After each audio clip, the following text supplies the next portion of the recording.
Plantation है ये, plantation अभी बताऊंगा मैं, अभी दिखो चलो।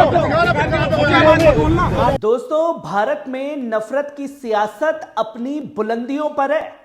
जहां भाईचारे की बात होनी चाहिए थी, वहां साजिशें रची जा रही हैं मुसलमानों के खिलाफ। जहां अमन का पैगाम देना चाहिए था, वहां मुसलमानों को फंसाने की चालें चली जा रही हैं।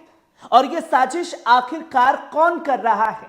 वही हिंदूवादी संगठन जिन्होंने ठेकेदारी ले रखी है। हर बार अपने एजेंडे को आगे बढ़ाने के लिए नफरत और दंगे का सहारा लेते हैं।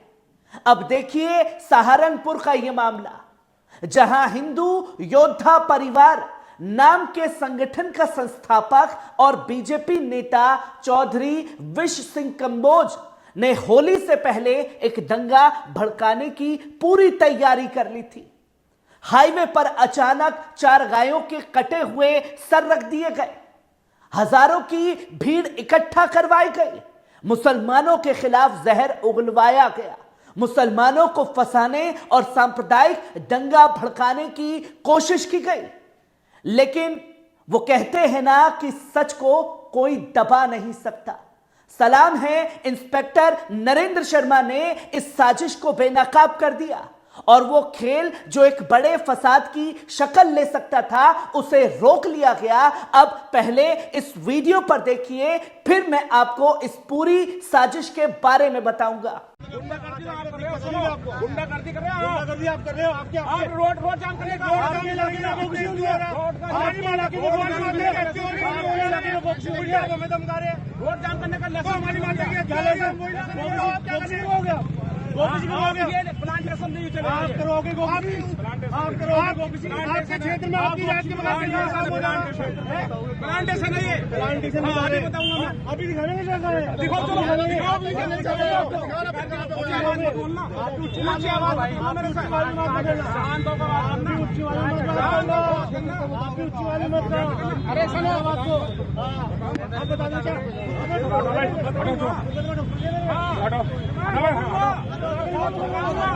ये प्लांटेशन समझा मेरे साजिश है, प्लांटेशन से साजिश है, ये सारे प्लांटेशन से साजिश है।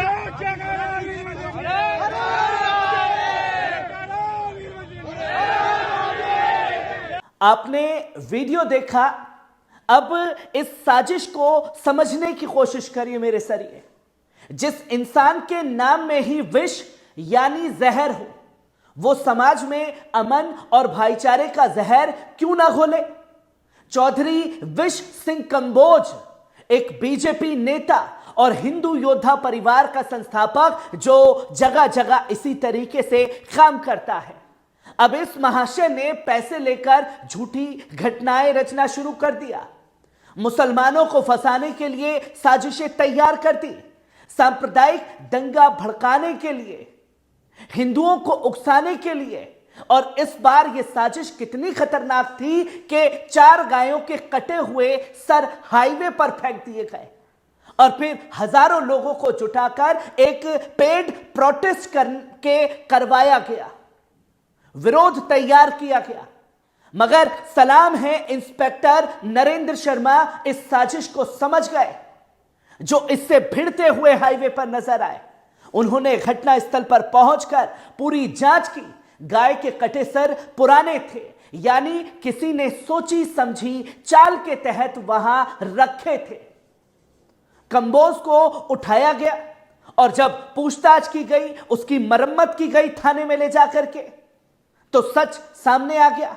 यानी होली से पहले एक बड़ा हिंदू मुस्लिम दंगा भड़काने की पूरी तैयारी थी, मगर इस साजिश को नाकाम कर दिया गया। अब जरा यह सोचिए, यह सब किसके इशारे पर होता है? कौन लोग इनको बढ़ावा देते हैं? कौन इन्हें पैसा देते हैं दंगा भड़काने के लिए? विश सिंह कंबोज ने कबूल किया कि उसे 50,000 रुपए मिले थे। मकसद क्या था? किसी भी मुस्लिम युवक को फंसाकर दंगा कराना, कि देखिए मुसलमानों ने इस काम को अंजाम दिया। यह कोई पहली बार नहीं था, इससे पहले भी इसने इसी तरह के प्रदर्शन किए थे। यानी ये एक पूरा सुनियोजित धंधा है जहां सिर्फ पैसे के लिए समाज में जहर घोला जाता है, झूठी कहानियां बनाई जाती हैं और फिर मुसलमानों को निशाना भी बनाया जाता है। मगर इस बार पुलिस ने इसे पकड़ लिया और क्या हुआ इसका? कंबोज ने खुद कबूल किया, मेरे द्वारा किए गए कार्य से हिंदू मुस्लिम दंगा भड़क सकता था, पुलिस को नुकसान होता और यह मेरी गलती थी। अब सवाल यह है कि जब खुद इस आदमी ने कबूल कर लिया तो क्या इसे सिर्फ जेल भेजना काफी होगा? क्या इसे बड़ी सजा नहीं होनी चाहिए? अब सवाल यह भी है कि क्यों हर बार हिंदूवादी संगठन ही दंगे की साजिश रचते हैं? अयोध्या में राम मंदिर के नाम पर दंगे कराना, अयोध्या में मस्जिद के बाहर जाकर के किसी और के मांस को फेंकना या मंदिर के बाहर जाकर के ये धंधा चलाना, कभी मुसलमानों की लिंचिंग करवाना, अब सहारनपुर में फिर से हिंदू मुस्लिम को लड़ाने की कोशिश करना, ये खेल आखिरकार कब तक चलेगा?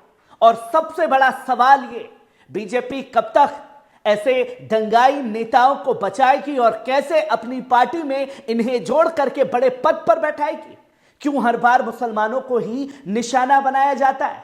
क्यों हर बार मजहब के नाम पर नफरत को हवा दी जाती है? क्यों हर बार फर्जी केस बनाकर मुस्लिम युवाओं की जिंदगी तबाह कर दी जाती है? अगर देश में इंस्पेक्टर नरेंद्र शर्मा जैसे लोग ना हो तो इस केस की कभी गहराई नहीं आती। शायद आज भी इस साजिश को मुसलमानों के खिलाफ ही इस्तेमाल कर लिया जाता। सलाम है इंस्पेक्टर नरेंद्र शर्मा को। अब सवाल यह उठता है, क्या चौधरी विश सिंह कंबोज को कड़ी सजा मिलेगी? क्या दूसरा सवाल, क्या बीजेपी सरकार इस साजिश में शामिल लोगों को भी बेनकाब करेगी? तीसरा सवाल, क्या यूपी में अब दंगाइयों पर शिकंजा कसा जाएगा या फिर यह खेल जारी रहेगा? मगर दोस्तों, सबसे बड़ी हकीकत यही है कि जब तक यह सरकार हिंदूवादी संगठनों को खुली छूट देती रहेगी तब तक ऐसे दंगे देश में भड़कते रहेंगे, साजिशें मुसलमानों के खिलाफ जारी रहेंगी। दोस्तों, यह देश सिर्फ कुछ लोगों की जागीर नहीं है, यह भारत उतना ही हमारा है जितना किसी और का है।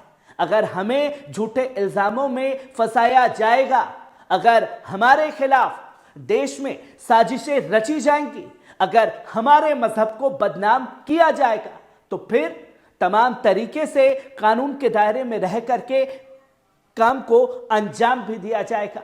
अगर आप भी इस नाइंसाफी के खिलाफ खड़े हैं, अगर आप भी इंसाफ के लिए आवाज उठाना चाहते हैं, तो इस वीडियो को ज्यादा से ज्यादा शेयर करें, चैनल को सब्सक्राइब करें और जाते जाते बेल आइकॉन को दबाना ना भूलें ताकि हर एक वीडियो की नोटिफिकेशन आप लोगों के साथ साझा की जा सके। शुक्रिया।